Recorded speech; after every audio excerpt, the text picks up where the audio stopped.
여러분들은 하나님을 얼마나 알고 계십니까? 만약 어떤 분들이 여러분에게 하나님은 어떤 분이십니까? 라고 묻는다면 여러분들은 어떻게 대답하실 수 있겠습니까? 여러분들은 하나님을 얼마나 알고 계십니까? 많은 사람들이 하나님에 대해서 많은 설교를 듣습니다. 유튜브를 통해서 쏟아지는 여러 설교를 통해서 하나님에 대해서는 너무나도 많이 알고 있습니다. 그런데 제가 여러분들께 질문하는 것은 단순히 얼마나 하나님을 지식적으로 알고 있느냐는 것이 아니고 얼마나 하나님을 경험했느냐를 묻고 있는 것입니다. 여러분들은 그 많은 설교를 들었고 유튜브를 통해서 많은 하나님에 대한 이야기를 들으면서 여러분들은 얼마나 하나님에 대해서 알게 되었습니까? 여러분, 그렇게 많이 하나님에 대해서 들었으면 내 삶에 뒤집어지는 역사가 있고 또 우리 교회 안에 어떤 강한 역사가 있어야 되지 않겠습니까? 그런데 그렇지가 않다는 거예요. 하나님을 단순히 지식적으로만 알고 있기 때문에 그렇습니다. 하나님을 통해서 하나님과의 친밀한 경험을 통한 어떤 변화의 역사가 없기 때문에 그런 것이죠. 여러분들은 이 앞에 서 있는 담임 목사를 얼마나 많이 알고 계십니까? 어떤 분은 정보를 통해서, 어떤 분은 경험을 통해서 아마 저에 대해서 알고 계실 겁니다. 그런데 그 안다고 하는 것이 너무나도 작지요. 저에 대해서 안다고 말할 수가 없습니다. 제가 참 곤혹스러울 때가 언제냐면 저를 아주 좋게 보시고 저를 아주 착한 사람으로 볼 때, 그때가 참 곤혹스럽습니다. 저에 대해서 모르기 때문에 그런 것이죠. 여러분, 저에 대해서 아주 잘 아는 사람은 누구일까요? 저의 가족들. 저의 가족들은 너무나도 잘 알고 있습니다. 그래서 만약 여러분들 중에 누군가 제 아내나 저희 아이에게 목사님이랑 살아서 좋으시겠어요? 라든가 야, 넌 아빠가 목사라서 좋겠다. 여러분, 그러면 우리 가족들은 뭐라고 대답할까요? 살아보세요. 여러분, 살면, 경험하면 아는 차원이 완전히 달라지게 되는 것이죠. 모세가 바로에게 찾아가서 하나님의 말씀을 대언했습니다. 그때 바로가 한 말이 뭡니까? 여호와가 누구이기에, 도대체 하나님이 누구이기에 그러느냐, 그렇게 질문합니다. 여러분, 당연한 반응이죠. 바로가 이렇게 말하는 것은 당연한 것입니다. 그런데 바로가 했던 이 질문이 바로 이스라엘 백성들의 질문이기도 하고 모세의 질문이기도 하고 그리고 저와 여러분의 질문이기도 합니다. 하나님이 누구이시기에. 여러분, 평생 우리가 살아가면서 질문하게 되는 것은 바로 이 질문입니다. 하나님이 누구이시기에. 도대체 하나님이 누구이시기에 나를 이렇게 괴롭게 만드는지, 하나님이 도대체 누구이시기에 왜 나에게만 이런 일이 벌어지는지, 하나님이 도대체 누구이시기에 왜 나의 삶이 점점 꼬여져 가는 것 같이 여겨지는지, 여러분, 우리가 평생 하는 질문이 바로 이 질문인 거죠. 오늘부터 살펴보게 될 이 출애굽기 6장은 바로 그 질문에 대한 대답을 해주고 있습니다. 여호와가 누구이기에, 하나님이 도대체 어떤 분이시기에, 그 질문에 대한 대답이 이제 6장부터 계속해서 나오게 됩니다. 하나님은 당신이 어떤 분인지에 대해서 아주 명확하고 정확하게 보여주시는데 단순히 글로 지식적으로 말씀해 주시는 것이 아니고 그들로 하여금 경험을 통해서 알도록 말씀해 주기 시작하십니다. 하나님이 어떤 분이냐고, 여호와가 누구냐고 내가 보여줄게. 그러면서 하나님께서는 역사 가운데 하나님의 뜻을, 하나님이 어떤 분이신지를 계속해서 보여주기 시작하십니다. 모세는 이 모든 상황들, 거절감, 상실감, 그리고 실패에 대한 절망으로 인하여 정말 쉽지 않은 상황이었습니다. 자기 민족들도 자기를 거부하고 있고 바로 앞에 가도 거절당하고 있고, 그러니까 앞뒤로도 그냥 막힌 것처럼 너무나도 답답한 가운데 몰린 상황 가운데 있습니다. 여러분, 그때 하나님께서는 너무나도 부담스러운 말씀을 하세요. 오늘 11절 말씀입니다. 들어가서 애굽 왕 바로에게 말하여 이스라엘 자손을 그 땅에서 내보내게 하라. 여러분, 무슨 말씀입니까? 바로에게 또다시 들어가라는 거예요. 안 그래도 지금 바로 때문에 죽을 맛인데 하나님께서는 바로에게 또 가서 똑같은 이야기를 또 하라는 거예요. 여러분, 이것처럼 괴로운 게 어디 있습니까? 그러자 모세가 이렇게 대답하죠. 12절에 모세가 여호와 앞에 아뢰어 이르되 이스라엘 자손도 내 말을 듣지 아니하였거든 바로가 어찌 들으리이까? 나는 입이 둔한 자니이다. 내가 입이 뻣뻣하고 입이 둔해서 이스라엘 백성들도 설득하지 못하는데 어떻게 제가 바로를 설득할 수 있겠습니까? 저는 갈 수 없겠습니다. 그렇게 이야기하고 있는 것이죠. 여러분, 모세는 자기가 잘못해서 이 일이 꼬여간다고 생각했던 거예요. 자기가 너무나도 약하기 때문에, 자기가 너무나도 부족하기 때문에 실패했다고 생각하고 있는 것이죠. 여러분, 그런데 정말 그렇습니까? 모세가 말을 잘 못했기 때문에 지금 바로가 이스라엘 백성들을 안 풀어주고 있습니까? 그러면 모세가 말을 잘하면 바로가 이스라엘 백성들을 풀어주는 걸까요? 그렇지가 않죠. 이것은 어떤 바로의 말을 잘하고 못하고에 달려있는 것이 아니고 하나님의 계획과 하나님의 섭리 가운데 있는 일입니다. 그동안 여러 가지 실패와 절망과 거절감, 이 모든 것을 통해서 하나님께서 진짜 하고 싶은 일이 있으셨기 때문에 그렇습니다. 하나님께서는 무슨 일을 하고 싶었던 걸까요? 하나님은 왜 자꾸 일을 꼬여가게 만드시는 걸까요? 왜 모세로 하여금 계속해서 거절을 당하게 하시는 걸까요? 그래서 하나님께서 하고 싶은 일이 한 가지 있었기 때문에 그렇습니다. 그것은 하나님이 어떠한 분인지를 보여주고 싶었던 거예요. 여호와가 누구이게? 라고 질문하는 바로에게도 그렇고, 도대체 하나님이 어떠한 분이시기에 우리를 이렇게 어렵게 만드는지 질문하고 있는 이스라엘 백성들에게도 하나님이 어떠한 분인지를 진짜 보여주고 싶었던 것입니다. 여러분, 그래서 하나님과 함께하는 사람들에게 있어서 모든 상황은 하나님을 알아가는 기회가 되는 것입니다. 때로는 절망도, 때로는 실패도, 때로는 거절감도, 하나님이 없었다면 우리의 인생 가운데 그저 실패로 끝날 그 일이 하나님과 함께 하시기에 그 일은 하나님을 경험하는 통로가 되는 것입니다. 윌리엄 바클레이 목사님이 계신데, 이분이 어릴 적부터 귀가 잘 안 들려요. 청력에 문제가 있어서 다른 사람이 하는 이야기를 잘 듣지를 못하는데, 목회 초년병 때 우울증을 심각하게 앓고 있는 성도를 신방을 갔던 적이 있습니다. 여자 성도님이 이야기를 하면서 차라리 이렇게 사느니 죽고 싶다. 이건 사는 게 아니다. 차라리 죽고 싶다고 이야기하는데 목사님이 못 알아듣는 거예요. 귀가 잘 들리지 않으니까 그 이야기를 놓쳤어요. 듣지를 못했습니다. 그런데 안 그래도 힘들고 어려운데 거기에다 대고 뭐라고 그러셨어요? 이렇게 또 질문하기도 너무나도 어려운 거예요. 그래서 고민하다가 이 여자 성도에게 이왕 왔으니까 용기를 줘야겠다. 힘을 좀 줘야겠다.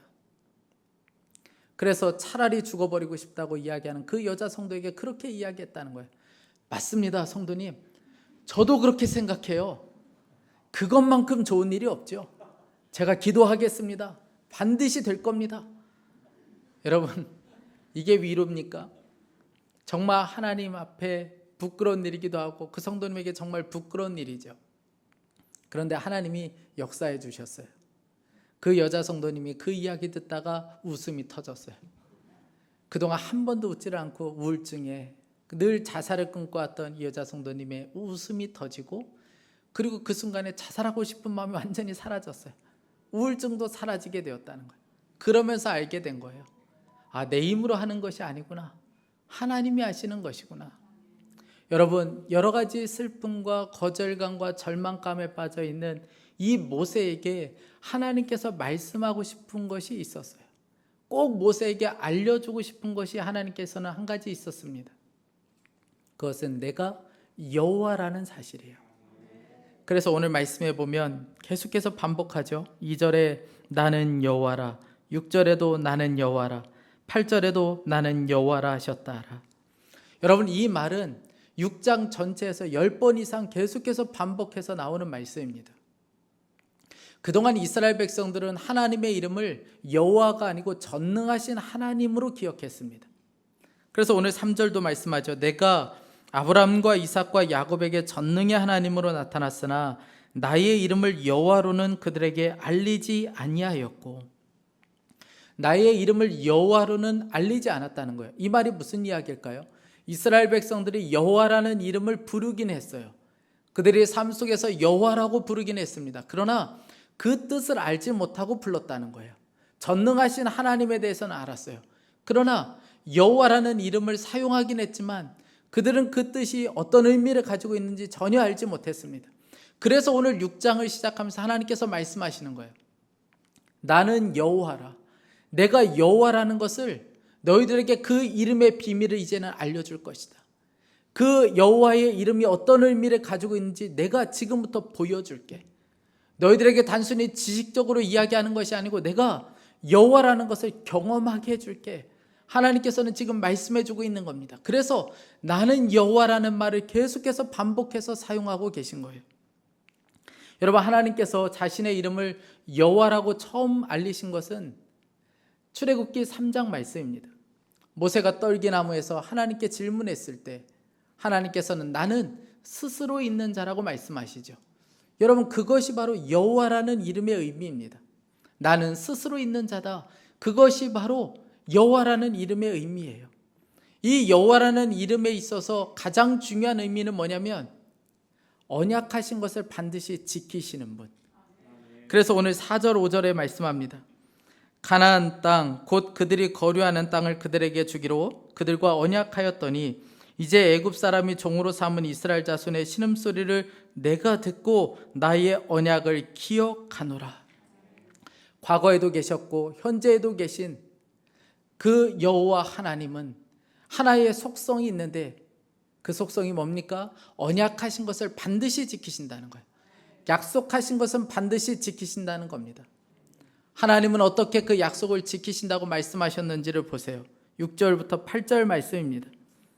그러므로 이스라엘 자손에게 말하기를 나는 여호와라. 내가 애굽 사람의 무거운 짐 밑에서 너희를 빼내며 그들의 노역에서 너희를 건지며 편팔과 여러 큰 심판들로서 너희를 속량하여 너희를 내 백성으로 삼고 나는 너희의 하나님 되리니 나는 애굽 사람의 무거운 짐 밑에서 너희를 빼낸 너희의 하나님 여호와인 줄 너희가 알지라. 8절에 내가 아브라함과 이삭과 야곱에게 주기로 맹세한 땅으로 너희를 인도하고 그 땅을 너희에게 주어 기업을 삼게 하리라. 나는 여호와라 하셨다라. 나는 무엇을 할 것이다. 나는 무엇을 할 것이다. 6절부터 8절까지 계속해서 반복해서 말씀해주고 있습니다. 여러분, 무슨 말씀을 하고 싶었던 걸까요? 내가 하겠다는 거예요. 내가 직접 하겠다는 것입니다. 여호와 하나님은 어떤 분이십니까? 빼내시고 구원하시고 속량하시는 분이세요. 이스라엘 백성들로 하여금 애굽의 손 안에서 빼내시는 분이 여호와 하나님이시고 그 심각한 노역 가운데 그들을 구원하시는 분이 하나님이시고 오늘 말씀에 속량하신다고 말씀하셨는데 이 속량이라는 말은 값을 치르고 종을 사는 것을 의미합니다. 하나님께서는 어떤 값을 치르시더라도 이스라엘 백성들을 반드시 애굽의 손아귀에서 빼내시겠다는 거예요. 여러분, 이것이 바로 구원이에요. 하나님께서 이스라엘 백성들에게 바로 이 구원을 주시기 위해서 모세를 부르셨던 것이죠. 마찬가지로 예수 그리스도를 이 땅 가운데 보내신 이유와 목적이 바로 여기에 있습니다. 여러분, 이 여호와라는 말은 영어로는 로드입니다. 주님이죠. 예수님이 바로 주님이세요. 그 예수님이 이 땅에 오신 이유와 목적이 어디 있습니까? 우리를 빼내시려고. 어디에서요? 죄의 짐에서 우리를 빼내시려고 예수님이 이 땅 가운데 오신 것입니다. 마태복음 11장 말씀에 보면 예수님이 우리를 향하여 수고하고 무거운 짐진 자라고 말씀하셨습니다. 마태복음 11장 28절에 수고하고 무거운 짐진 자들아 다 내게로 오라 내가 너희를 쉬게 하리라. 여러분, 사람들은 다 무거운 짐을 지고 살아가고 있습니다.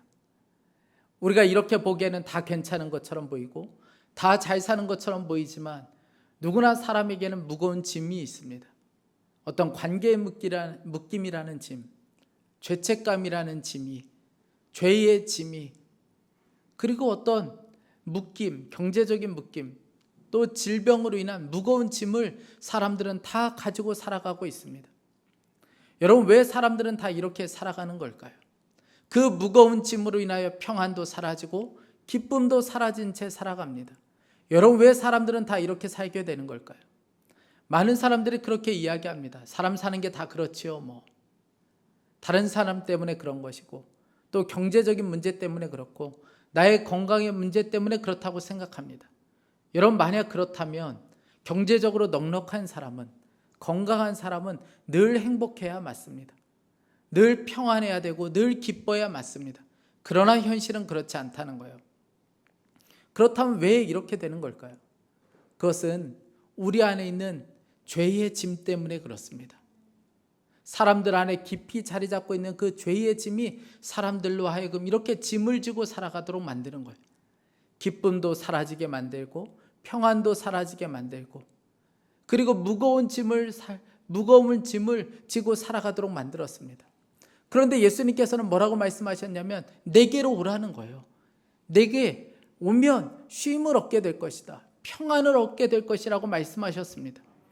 여러분, 왜 예수님께 오라고 말씀하셨고, 예수님은 도대체 어떤 분이시기에 우리에게 평안을 주실 수 있고 우리에게 쉼을 주실 수 있습니까?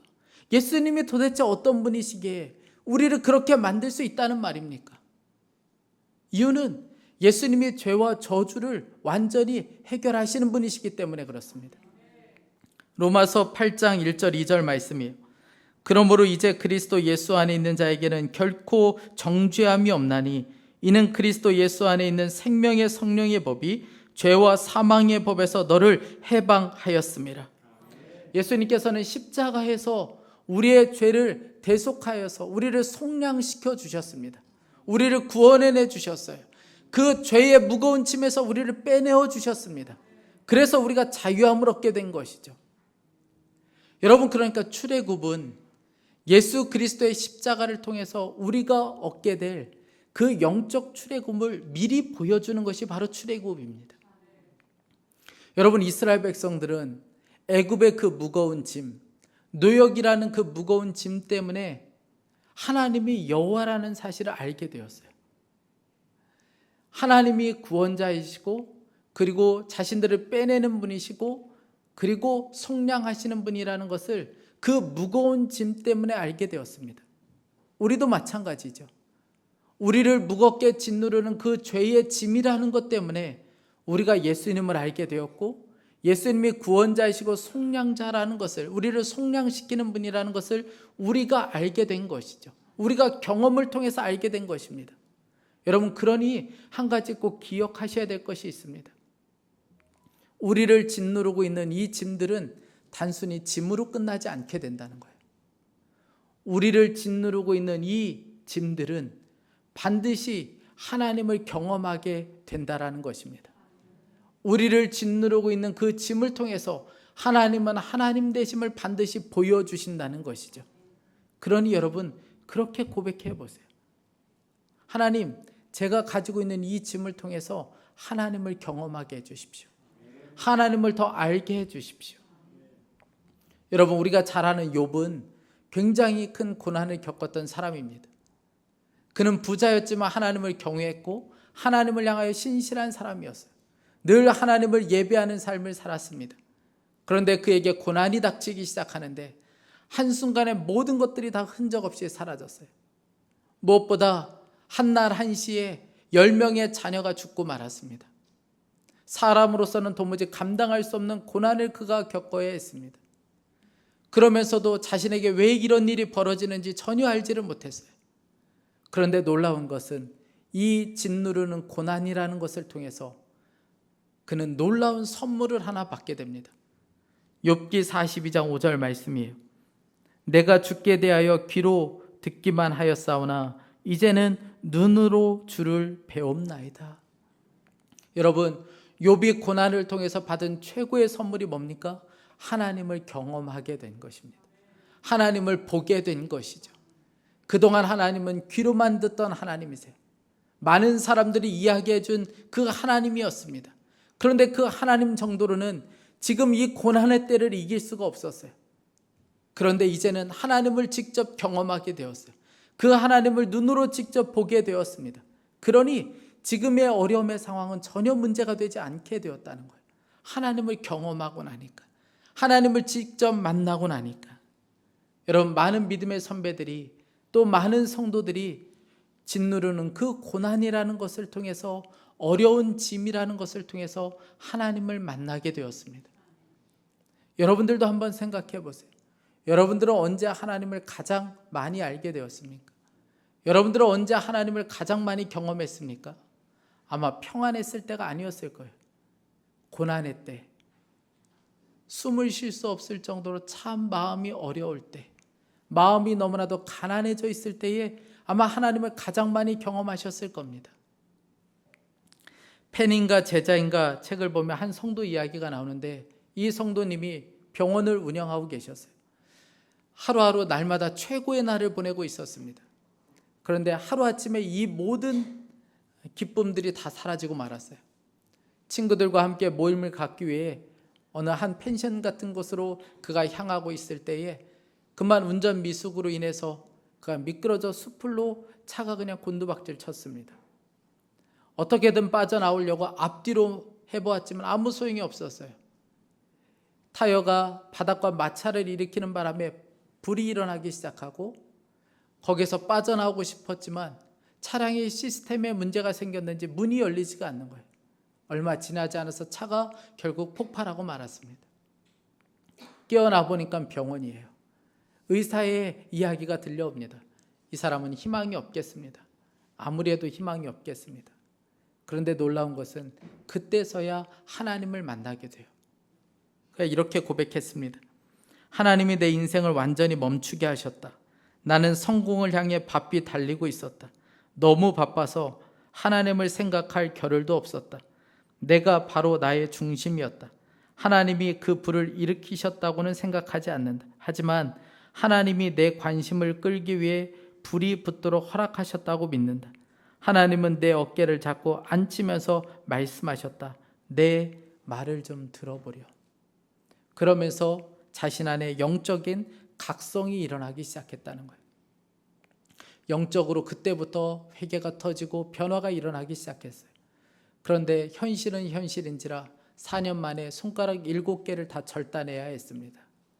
그럼에도 불구하고 이분이 이렇게 고백했어요. 그날 화재 속에서 내가 죽지 않은 것이 기적이라고 말하는 사람이 많다. 맞는 말이다. 하지만 사실 나는 그 화재 속에서 죽었다. 실제로 죽었다. 그날 옛사람은 죽고 새 사람이 살아났다. 그날 나는 삶의 통제권을 하나님께 넘겨드렸다. 이제 내 삶의 주인은 내가 아니다.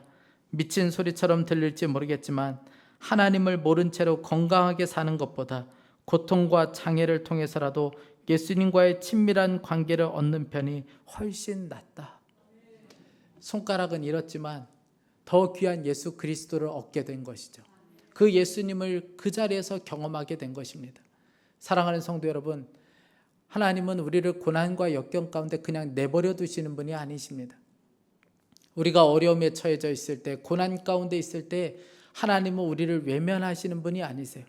살아가다 보면 우리에게 여러 가지 짐들이 몰려올 때가 있습니다. 우리를 짓누르는 짐들이 있기 마련입니다. 때로는 실패라는 짐이, 때로는 절망이라는 짐이, 때로는 내가 있는 자리에 대한 부담감이라는 짐이, 경제적인 묶임이, 또 질병의 짐이 우리를 너무나도 짓누를 때가 있습니다. 여러분, 그 짐에서 우리를 빼내실 분은 오직 여호와 하나님밖에 없습니다. 그 짐은 단순히 짐으로 끝나지 않아요. 하나님은 그 짐을 통해서 당신됨을, 하나님의 하나님 되심을, 하나님이 여호와가 되심을 반드시 보여주십니다. 그래서 여러분, 우리에게는 모든 상황이 은혜가 될 수 있는 거예요. 모든 상황이 다 하나님을 경험할 수 있는 기회가 될 수 있는 것입니다. 강해 설교자인 존 메가더 목사님이 계신데, 이분이 대단히 성공한 목사님으로 알려져 있지만 참 어려움이 많았던 분이세요. 가장 큰 어려움은 사람들과의 관계에서 오는 어려움이었습니다. 이분이 제자들을 5명을 마음을 다해서 키워냈어요. 정말 온갖 정성을 다해서 5명의 제자를 키웠습니다. 그런데 어느 날 이 제자들과 함께 교회 중직이 갑자기 찾아온 거예요. 그러면서 하는 이야기가 교회에서 좀 나가달라고 이야기하는 겁니다. 여러 가지 말도 안 되는 이유를 대면서 이 교회에서 좀 나가달라고 이야기하는 거예요. 결국 그들이 원하는 대로 되지 않았어요. 하지만 엄청난 배신감으로 하루하루가 정말 고통스러운 거예요. 당장이라도 이 교회를 도망가고 싶었습니다. 여기서 벗어나고 싶었어요. 그런데 갈 데가 없는 거예요. 그래서 결국 그 자리에 그냥 머물러 있어야 했습니다. 10년 정도 되었을 때 성도들 250명이 빠져나갔어요. 사람들은 다 이 목사님을 욕했습니다. 설교가 지루해서 그렇다. 설교가 그러니까 그렇지. 그리고 목사님을 향하여 정말 비난의 말들을 다 쏟아놓았습니다. 당장이라도 이 교회 벗어나고 싶었어요. 도망가고 싶었어요. 그런데 갈 데가 없는 거예요. 그래서 또 머물러 있어야만 했습니다. 그런데 후에 이 목사님이 나중에 이렇게 고백했습니다. 갈 곳 없는 은혜가 나를 붙잡았다. 여러분, 갈 곳 없는 것도 은혜가 됩니다. 무거운 짐도 은혜가 돼요. 왜 그렇습니까? 그 짐에서 주님이 우리를 빼내시기 때문에 그렇습니다. 그 짐을 통해서 하나님이 여호와 되심을 보여주시기 때문에 그렇습니다. 사랑하는 성도 여러분, 무거운 짐들로 인하여 마음이 괴롭고 힘드신 분들이 있습니까?